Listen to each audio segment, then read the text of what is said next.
Live from the Washington, D.C. area, it's the Inside Scoop. All the news that our viewers want to know. Now, here's the host.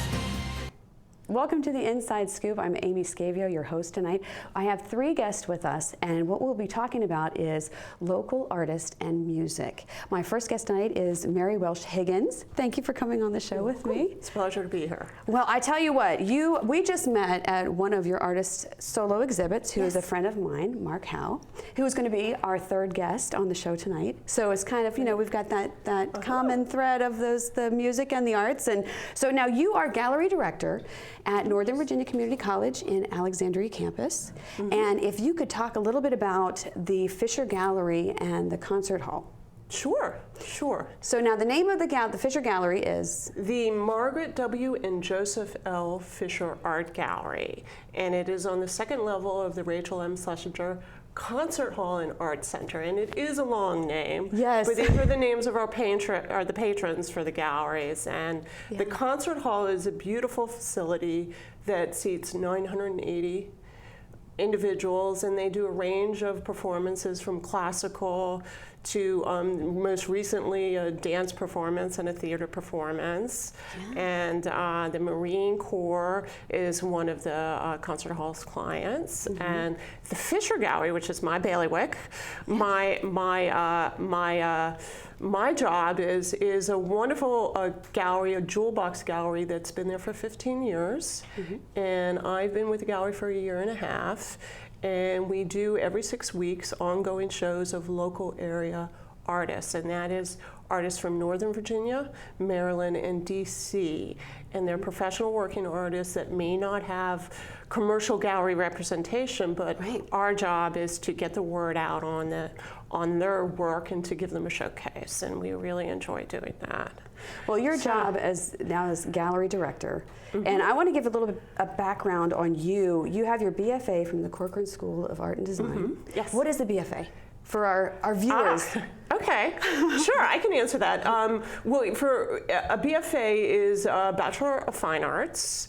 And I grew up in a family of artists. I'll just sort of preface with that. But a BFA is a bachelor's degree where your focus is the arts.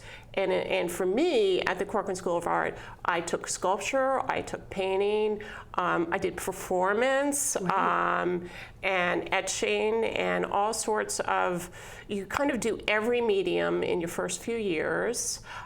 We had what was called foundation courses, which were studio courses. So it's almost graduate level at the Corcoran at the time that I went, because that's your focus. You're working with other individuals that are really serious about the arts, grew up with the arts, and want to become professional working artists. So now your MA was in visual information technologies. Technologies. And so now, so that was at George Mason University. At George Mason University, and go Mason! I'm an alumni too. So yes, go Mason.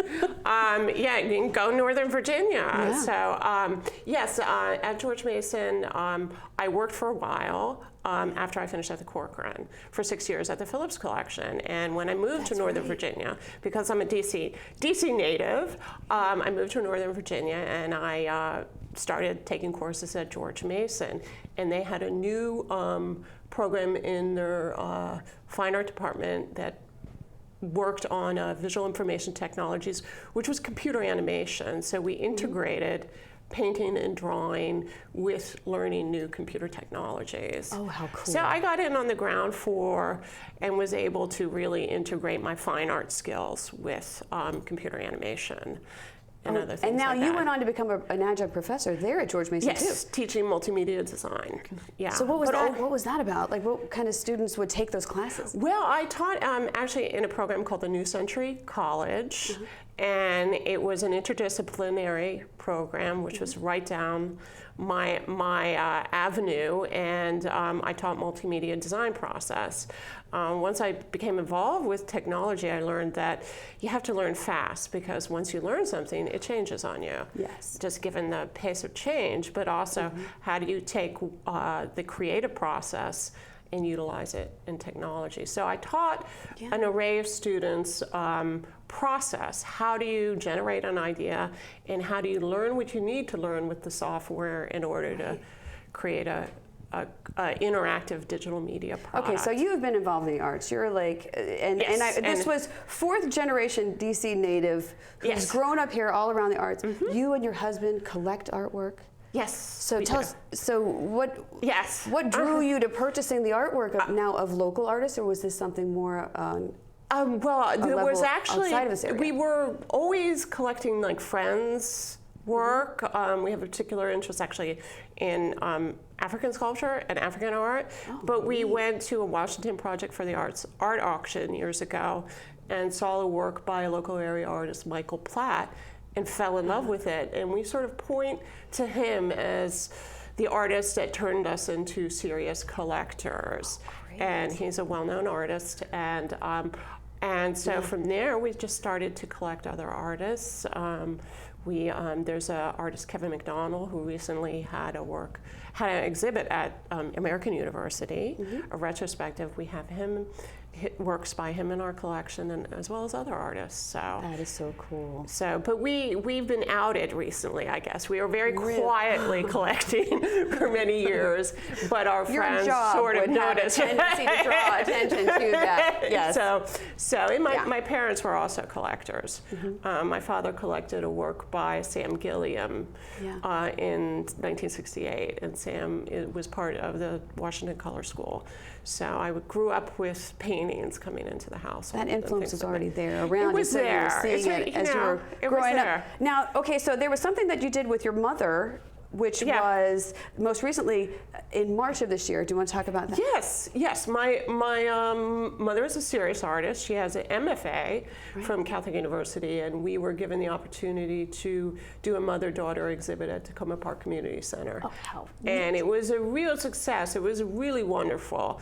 My mom was my first art teacher, so yes, I went to the Cork, and I had great teachers at George Mason, of course, but she taught us art at a very young age. I mean, my story, and I'll share this with you, as I like to say, I didn't really have a whole lot of Barbies. My mom would give me a hunk of clay and say, make something. So that's my story with that. That's great. That's just good for, the kids keep you busy, and then you create. There were a lot of us, too. so just make something. Yeah. And you never know what you're going to create. You may have that budding artist within you. So what brought you there to the Fisher Gallery? Let's talk about Well, I have been in Northern Virginia for over 15 years now, and working and going to exhibits and exhibiting and meeting artists. And I met my predecessor at the Fisher Gallery, and I had been working with a local area artist, Edmund Nasa, and we submitted a proposal to the Fisher Gallery. And so I helped curate his show and worked with him on and facilitated the show. So I kind of was into the Fisher Gallery before the position opened up.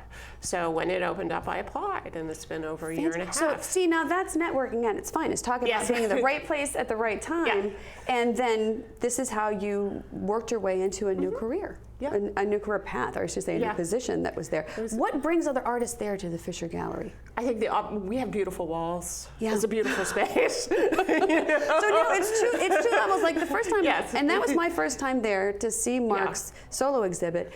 And there's the two levels. So what's the difference between the levels? Because there's art hanging throughout the entire building, right? Yes, and we want to have even more art hanging throughout the entire building. The Fisher space, which is named after the patron for that particular space, is a jewel box that's on the second level.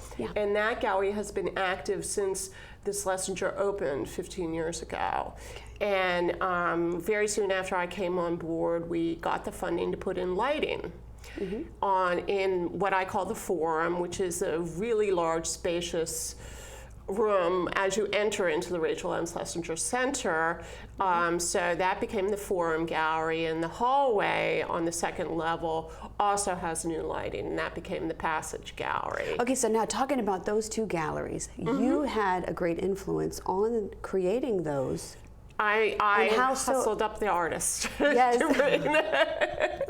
Made phone calls Right. and brought in the first artist for, we opened up actually a year ago in July of last year. We had our first exhibit there. Right. So, and a friend came in and we did the exhibit in 2 weeks, and then so on and so on. I did exhibits throughout the year last year. We do accept proposals, and we have an open call period. Yeah, so that's... yeah, and that's how we found Mark.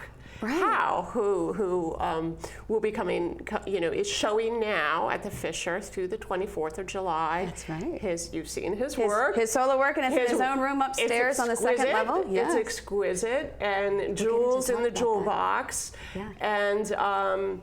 And some of the artists that answered the open call also are, I slotted them into the form in the passage. Were there any awards or any competitions that were associated there with the Fisher Gallery, since you've been there a year and a half? We last year's open call was a juried open call. It was. So it was a competitive open call, Yeah. and we drew well over 40 artists from the area, and we focus on the metro area. Okay. So the requirement is that you're either DC, Maryland, or Virginia artist. DC, Maryland, or Virginia. But a professional working artist. So now, what is the website? If anyone, it's Northern Virginia Community College, but does the Fisher Gallery have their own website? We have a blog. And a blog? We have a blog, and we're very active on Facebook. Okay. So look up Fisher Art Gallery on Facebook. We also have a Twitter feed and an Instagram feed, and you can find us on the Rachel M. Schlesinger website. So if you go up and Google Rachel M. Schlesinger Concert Hall and Art Center, you'll be able to find us. The concert hall was remarkable. That's the first time I'd ever been there, and I thank you for taking my sister and I on a tour, because it really is that those doors open up and you see the stage and see how wide open that is too, but the gallery walking through and seeing the artwork really is a gem. Thank you. It's Thanks. an incredible little building. It's for the community. So, and I say little, and it's not little, because it's quite big, actually. There's it is a large a building. vast It's expanse. spacious. And what I like so much about that, too, is that the different galleries that you see, like there's the passage upstairs in the hallway, and then so that you're using all of that whole space. Yes. Yes. Which was thanks to you. And you've only been there a year and a half. Year and a half, yes. So a lot of strides, a lot has happened. Thank you. And I know the community, and I know that the artists really appreciate all of that. We're getting ready to close out into our commercial segment, but I wanted you to touch on what's coming up in the Tyler building. Sure. The Tyler building is the art building for Northern Virginia Community College, and they've been in the same space for many years.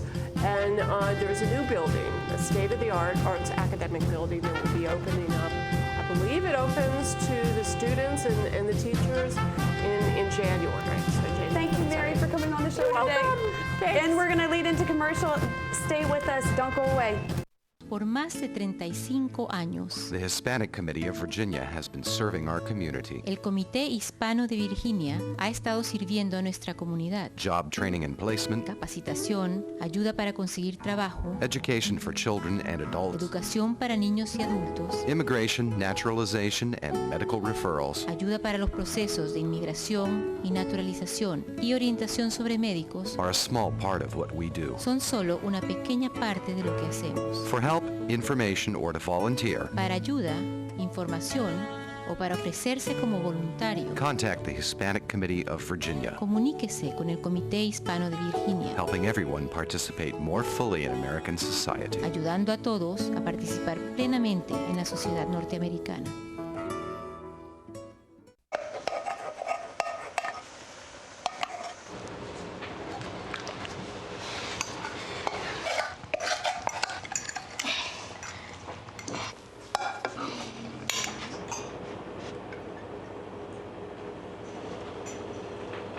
Hey, Lena, where's yours?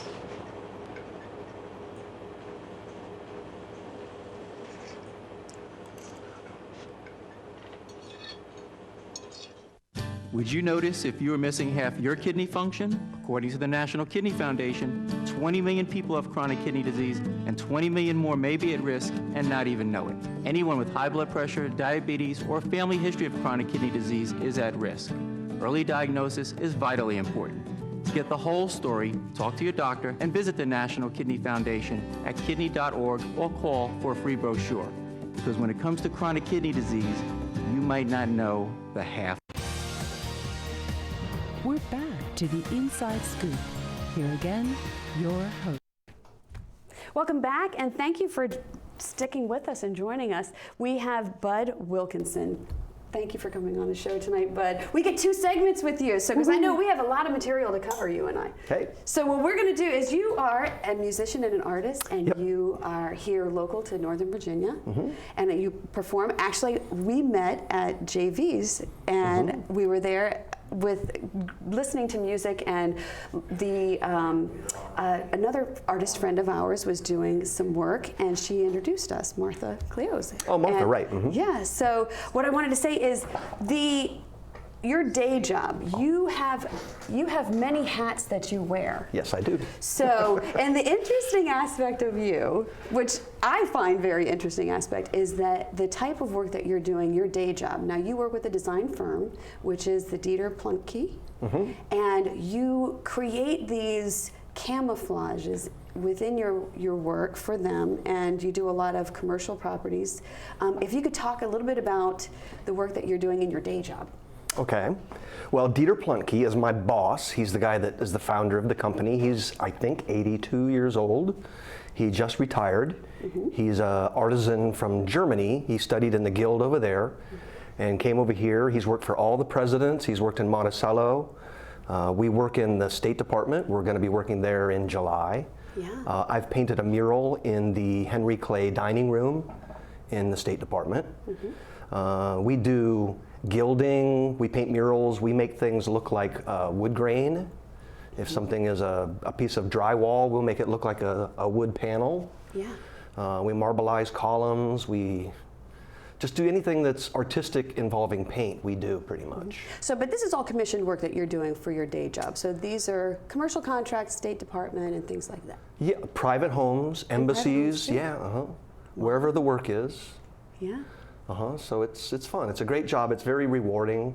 The company I work for is great. I used to be self-employed, and now I enjoy working for these people. It's a family business, and they treat me great, and they're wonderful to work for. Well, let's get into talking about you. Yeah. Okay. We're gonna discuss. Let's learn more about Bud Wilkinson. Okay, And we're gonna let's. say now where you grew up and how you came into the arts.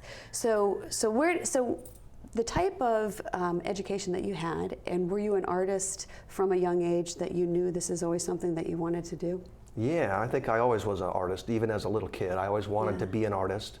And in school, they kind of discourage you from taking that course. Everyone says, why don't you do something a little more practical? So, you know, it's always difficult. And even when I was graduating high school, I wasn't sure.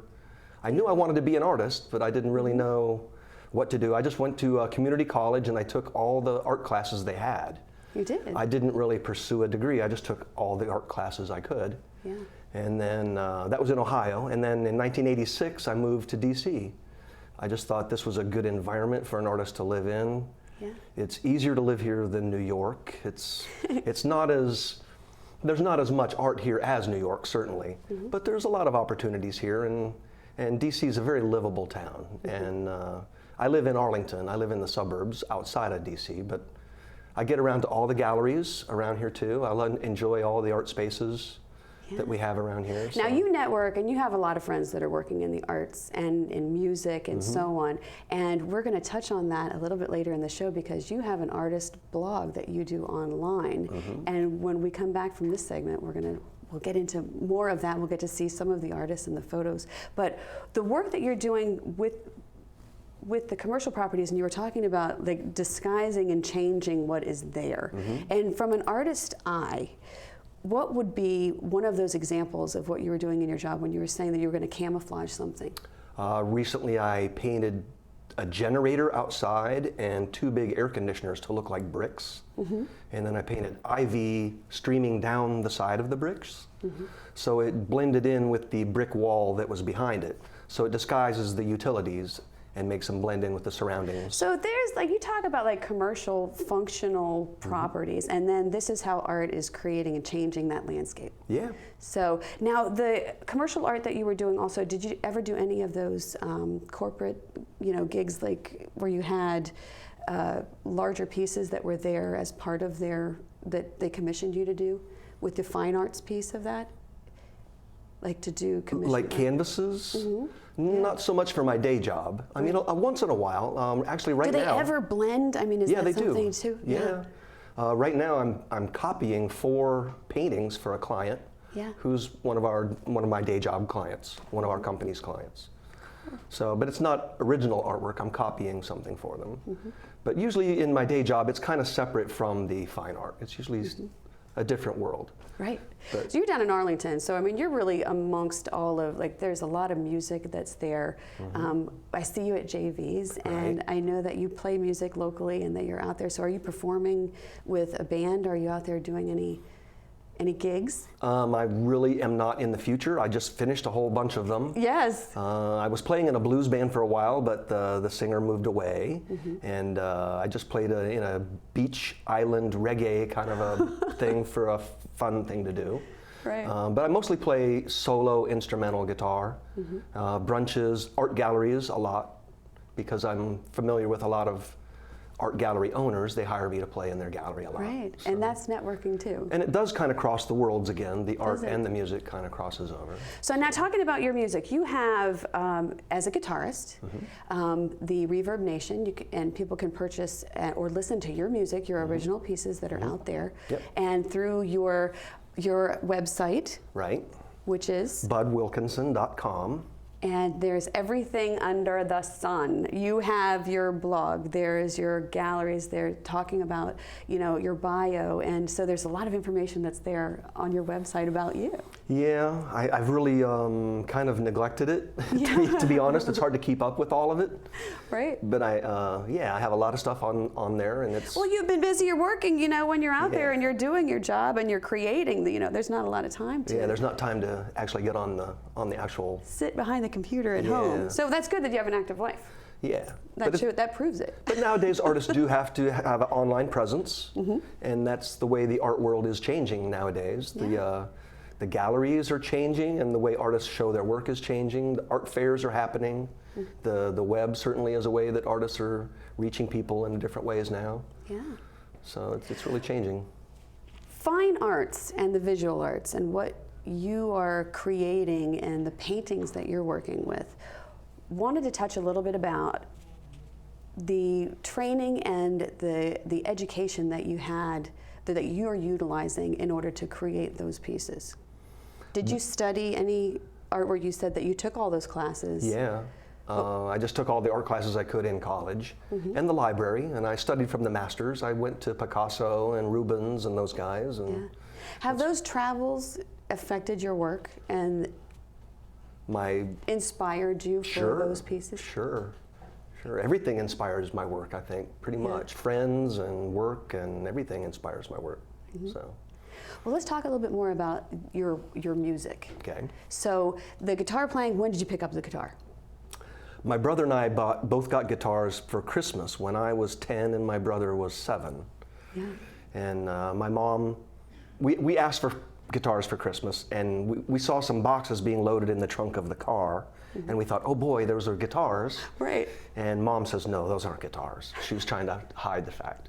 And then we went over a bump in the car and they went twang. So that's when we knew we got guitars. The giveaway. Yeah, so my brother and I have both been playing since we were little kids, and it's stuck with us all our lives. And I always make sure to thank my mom and, tell her, it's one of the best presents she could have given us. Music is one thing that's stayed with both of us for a long time and brought us a lot of happiness. And music makes you a lot of friends as well. That's right. When you get out and play, you play with other musicians and you get to know people, and you meet people who are just listening as well, and you make a lot of friends.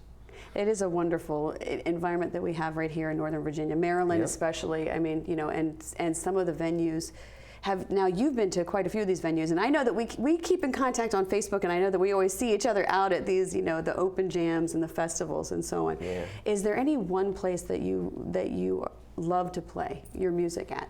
Well, JVs, of course.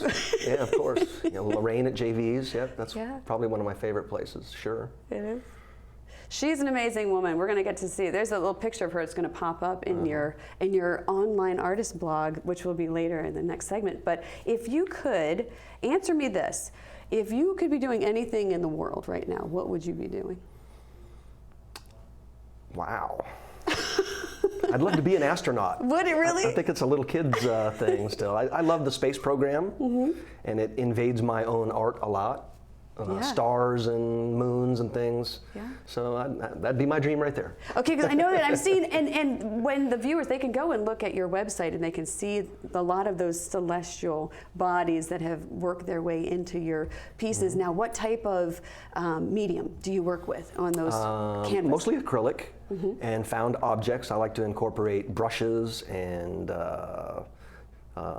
guitar parts and things like that into my art. But mostly acrylic. Large color fields is how I would describe them. Now, when you're working in your studio, where's your studio? In Arlington on Washington Boulevard. My studio's in my home.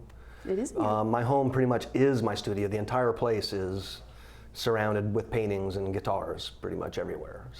So and this is not open to the public? No, it's just invitation only for certain people to come and visit your work. So what kind of scale, like the pieces that you're working with, what scale do you like to work with? Or is it just every piece? Kind of all across the board too. I have some paintings that are 12 feet wide, 6 feet high, and I have some paintings that are, 4x4 little ones. So it's kind of nice to go back and forth, just like a musician likes to play rock and jazz or whatever. It's kind of like to switch it all across the spectrum. It's nice to do all of it. So I have a hard time narrowing my focus. Yeah. I have a very hard time, so I try to just do everything and jack of all trades. There we go. I was like, you wear many hats, and that's something that in conversations that we've had, and knowing how with that networking, and then so many people that are out there in the music world that but then also the artists, they say, oh, well, you have to look at his blog. You have to, and your name does come up in those circles, which is actually really pretty exciting. That's good to know. We have about a minute. We're getting ready to cut away to commercial. Would you play us into commercial on your guitar? Sure. And what piece will you be playing for us? This is called the Train Song. Okay.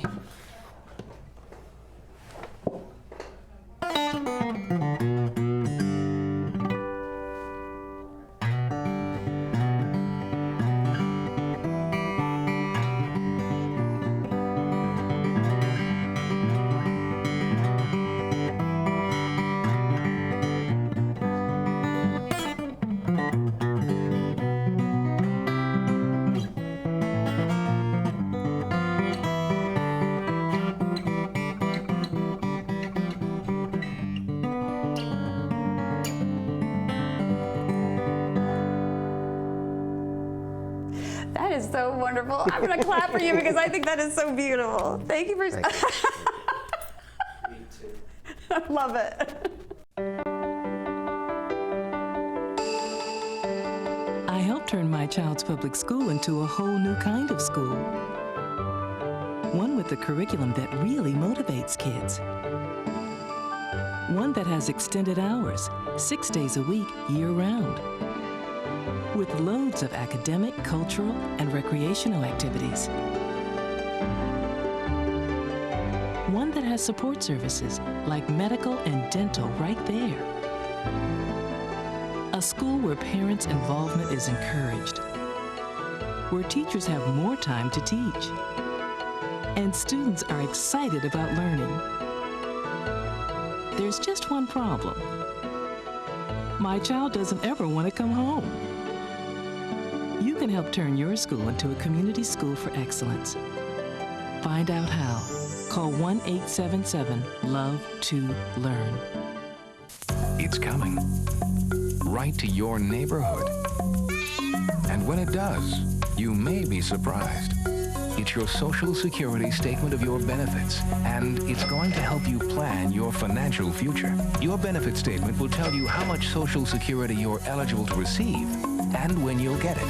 Then you'll know how much you need to save for retirement, because that's coming too. The future is in your hands. Choose to save. The toxic fumes from this meth lab are seeping into Jamie's sinus cavity. Ammonia vapors invade her throat. Toxic gases fill her lungs. Jamie's body is deteriorating. And she doesn't even know it. Jamie, dinner. So, who has the drug problem now? Find out how meth affects you at drugfree.org/.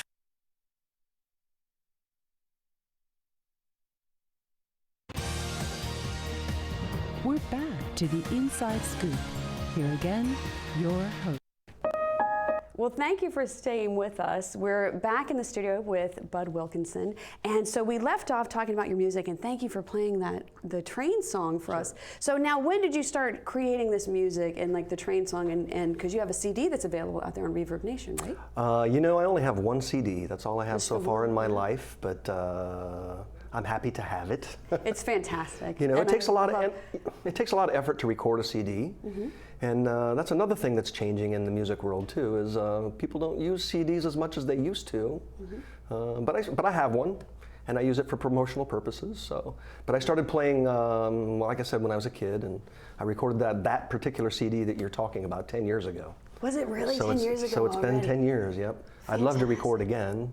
Yeah. So maybe sometime I can. I know you've mentioned your friend from Q Studios. That's right. So maybe I should get to meet Jim that Ebert. guy. That's right, the record producer. We're going to have him on the show sometime. Yeah. He was supposed to be here tonight, but he had to work. But you know, because that's the industry. Yeah. They call. You got to go. Yeah. And so you performed your guitar playing. You've been vineyards, and you said private parties, and where else have you played your music? Little pubs, little bars, mostly cookies and punch parties. The stuff I tend to do.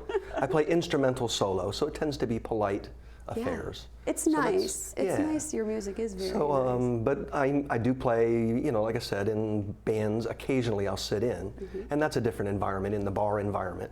Who are your influences? Who were your inspirations when it comes to music? Johnny Cash, I hear, with that traveling song. Yeah, I love Johnny Cash. Yeah, when I grew up as a kid, he was big on TV. He had the TV show. The Beatles were a huge influence. I grew up in the 60s and 70s. So right. The thing about the time period then was that the top 40 was the thing. So my generation, we grew up listening to R&B as well as rock and pop and all the top 40. So that was my influences. So when you find that you're writing and you're creating, I mean, is there something that you're working on right now? Are there songs that you have? You know, I've been working on my painting. I kind of the pendulum swings back and forth. Right. So the guitar playing kind of got put on the back burner recently in the last couple of weeks, and I'm working on the painting. So when something spurs me to pick up the guitar again, then I work on that again. Yeah. But I just finished some things with music, so I'm back trying to get a show organized for the fall is kind of what I'm doing. Well, we look forward, and you'll have to come back on and then, you know, give us a little announcement so we can come to see you perform. So photography. So you work in many different mediums, and now you told me a story of how you picked up your first camera, if you could share that. When I painted a theater set. Yeah. And as my, when there was the first job where I got paid as an artist, I painted a backdrop for a ballet company.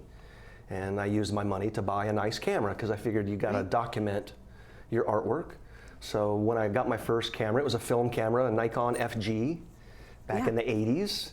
And I got it to start documenting my work. And then I got hooked on taking pictures, just as kind of a sideline. My brother plays in a band, as I mentioned, he plays guitar. Right.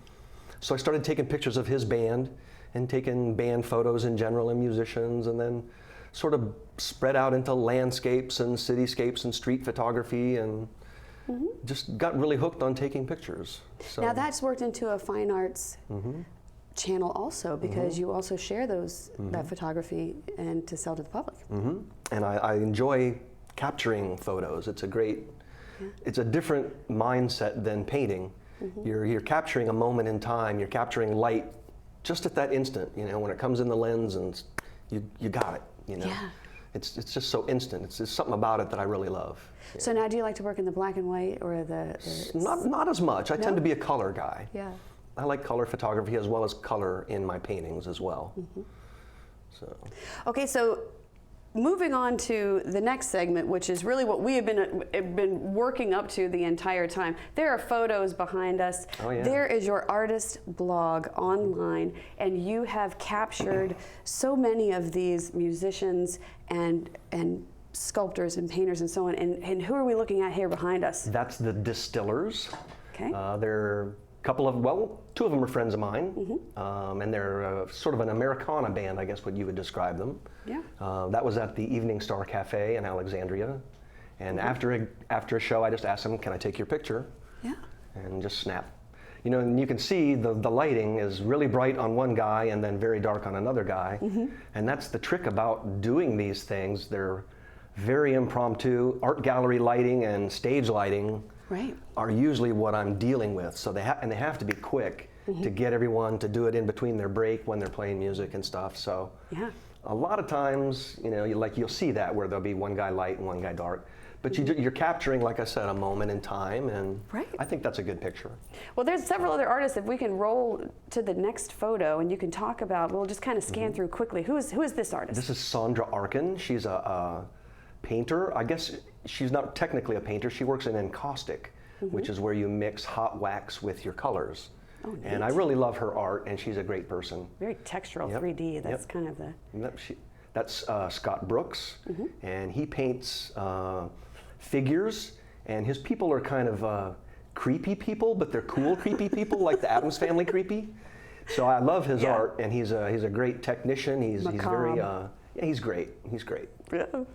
So he's another one. That is Seth Keibel. He was my very first portrait, and that is Jay Hudson, and he's a street artist, graffiti artist. But the other guy who we just passed, Seth, was also my 100th. So you came back, you had him as your first and your 100th. Yeah, so that picture was... What an honor for him, that's his too. 100th. That's great. Yeah. So that was at the Kennedy Center. He happened to be performing with a fantastic. Frank Sinatra thing. Oh. And then Jay Hudson, as I mentioned, he's a street artist, graffiti guy, real cool dude. Yep. Who else we got? Okay, so this is a large group of people. Who is this? This is I put this in here because I happened to be at the Corcoran Gallery.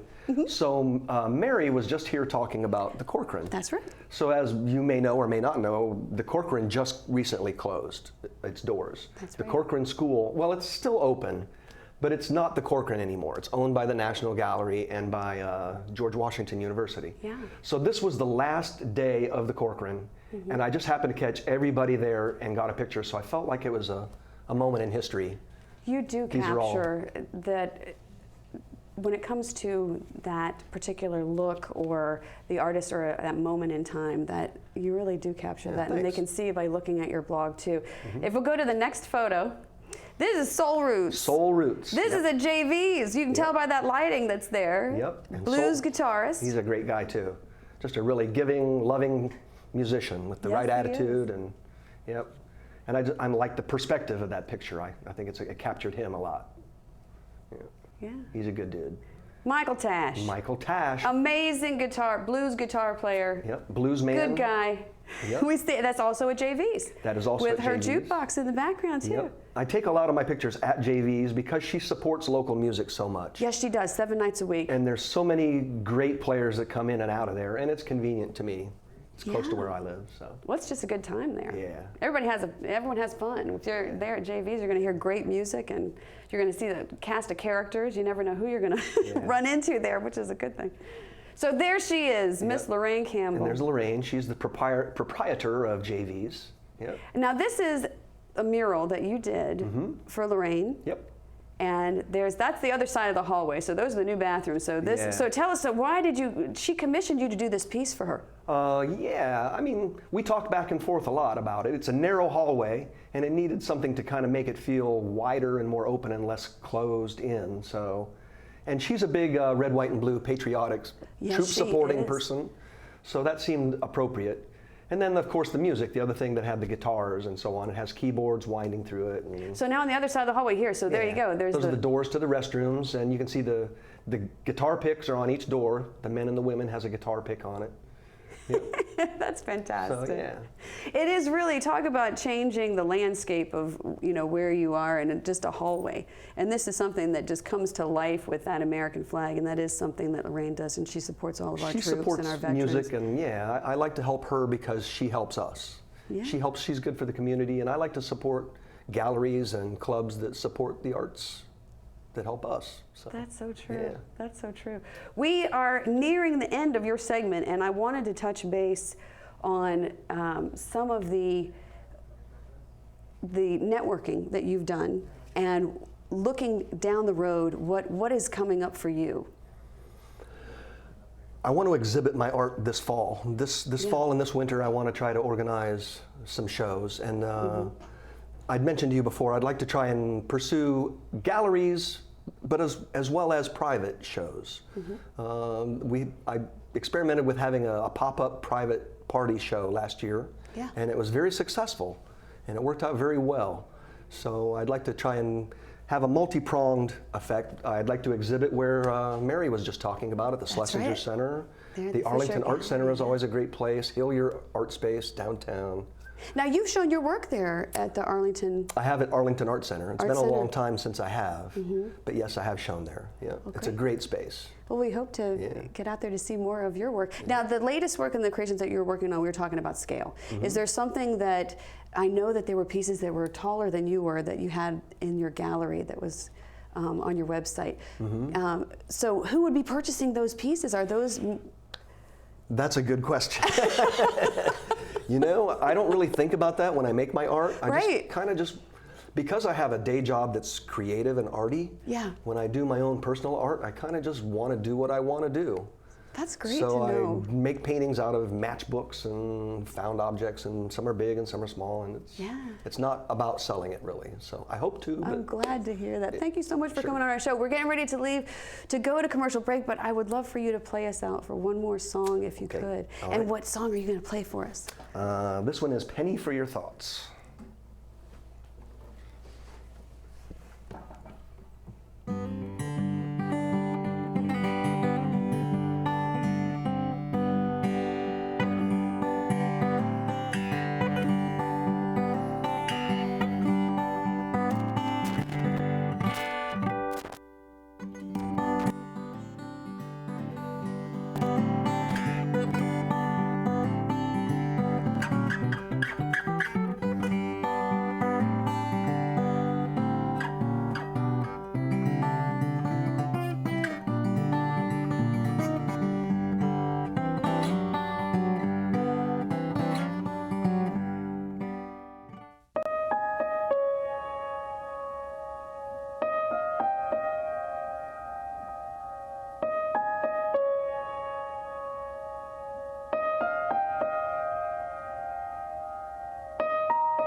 Some dreams are universal, dreams that inspire us.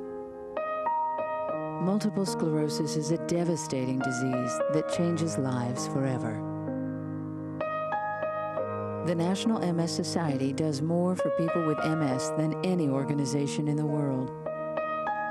But we can't do it alone. To get involved, visit us online at nationalmssociety.org. or call 1-800-FIGHT-MS. This is why we're here.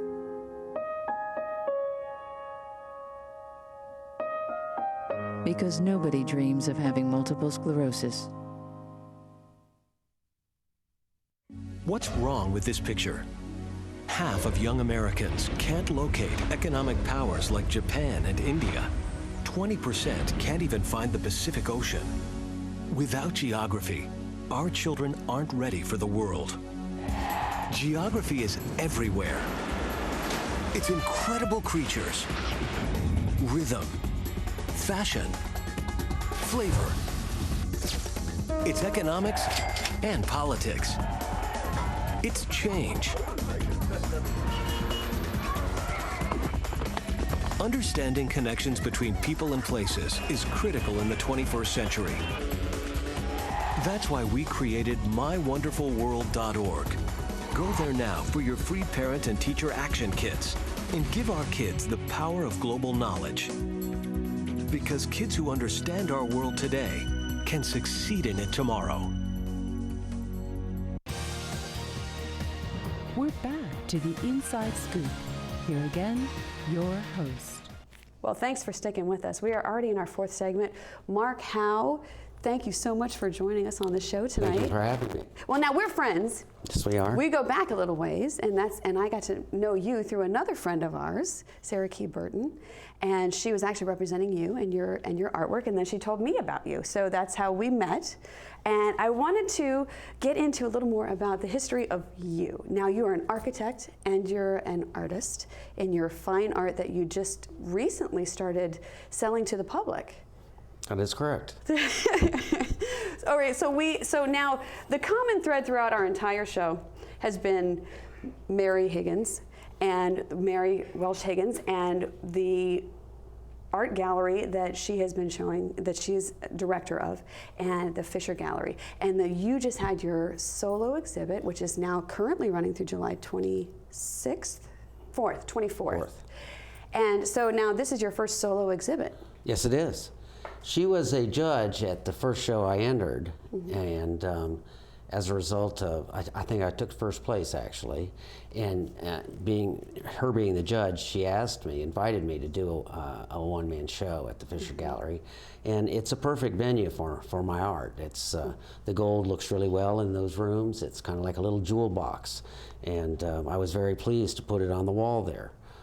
That's where my art belongs. It doesn't belong in my house. It belongs on the wall. Well, the picture that's here behind us on the screen is actually the picture that Bud Wilkinson took of you there at your exhibit. So this is another one that would appear on his blog. And there you are, looking all fabulous in your suit. So I'm going to talk about you a little bit more. I want to give our viewers a little history. You grew up in Galveston, Texas, went to the U.S. Naval Academy. Yes, I did. And then you went on to Virginia Tech to become an architect. Yes. Didn't finish as an architect because I just wanted to do my own design work. And that field has a lot of restrictions that as an artist you find very hard to deal with. So that's when I chose to just design my own work. I started art then doing wood veneer inlay, won an award from the Virginia Museum of Fine Arts, and went on from there. Well, you work in the gold, and there's the painting that's here on the wall behind us, and you work with, why gold? Gold? It's seductive. I know this is a word that you have on your website. Everybody has a fascination with gold. Yeah. It is a permanent. It lasts forever. You find it on the bottom of the ocean. Hundreds of years later, it's still shiny. Hasn't been affected at all. Yeah. It's an earth element. And just like the powders that I use, all the color that you see in those drawings and pictures is earth powders and minerals. It's not a liquid that's applied to it. It's actually dry powders that are applied. And that gives a sense of depth to it. I really enjoy it. It's a completely natural product. And it just comes from the earth, and it'll go back to the earth the way that it is. The picture, the painting that we're seeing on the screen right now really is more silver. That is moon gold, actually mixed with pale gold and some white gold, and then the earth powders. It's the lighting that makes it look that silver on the top, but it's a gold that actually changes colors by what's reflected in it. So if it's in the light, it actually becomes more light. If it's somebody's in the dark, it becomes more dark. So now, this other piece that's here, a lot of that architectural, the very strong lines that you incorporate, but you also get that depth and that movement that's within layering, or how do you acquire that depth and movement? A piece like that is probably 5 or 6 layers, applications of gold sizing, then gold, then more sizing, then powders. And then when you look at it up close, you can actually see that there are very subtle layers of gold. The gold that you see in the forefront is actually the same gold that is very muted in the background. So by building up different layers, it gives a sense of depth and a certain sense of time to some degree. And that's really the purpose of the work itself.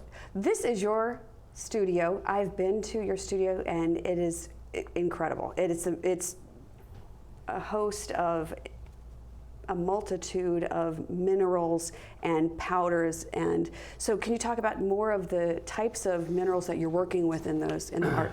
Well, that piece that's on the table right there is going into a commercial building in Reston, Fairfax Business Park, and it's in the process of being finished.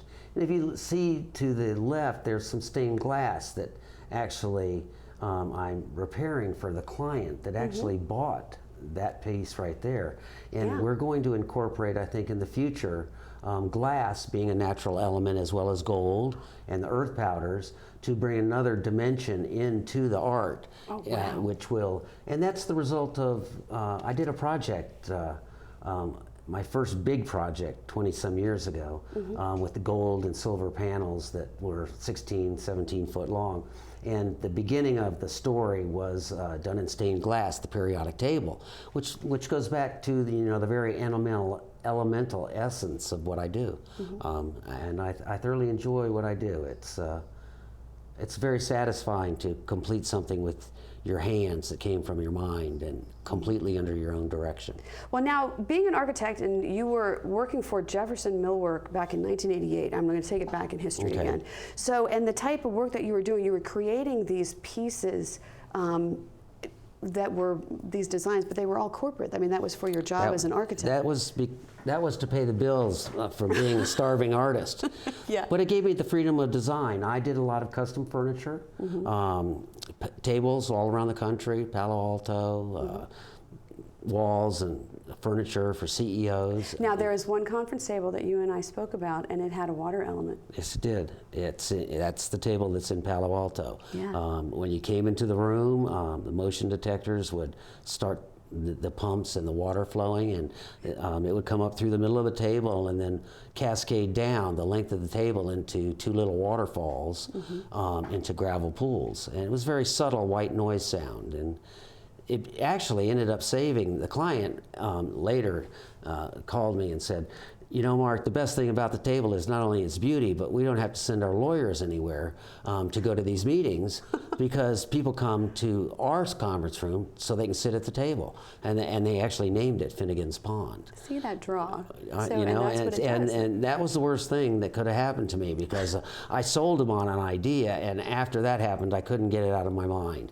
So every time I had the opportunity to try to suggest something that's more custom made rather than just architecturally designed, I kind of went for it, and that worked out very well. Who are your inspirations with regards to the artwork and changing your field so that now you're creating and doing more fine arts than when I first started, the first artwork that I ever really did, like I said, was in marquetry and fine gems, and that was more of a cubist and surrealistic kind of art, a mixture of all of them. I'm not schooled in the arts, so I really just take visions that I have, and I really try to create an emotion when I do it. And that's really the foundation of where my art comes from. When you see a piece of my work, I would either expect that you might understand something about time and movement, or something in some of my murals. The old murals would be like the loss of a child, the creation of the universe, the temptations of sin, things like that. And so that when people look at something, they walk away and they remember what they saw. Not something that they saw and forgot, but something that they remember. Your pieces evoke emotion, and there's one particular piece that has the Nautilus, and there's a Nautilus theme. And why do we see that Nautilus in your pieces? Well, the Nautilus is a mathematical shape. It's one of the first animal structure shapes that there was. And you see it like Gaudí used that kind of natural structure in his architecture.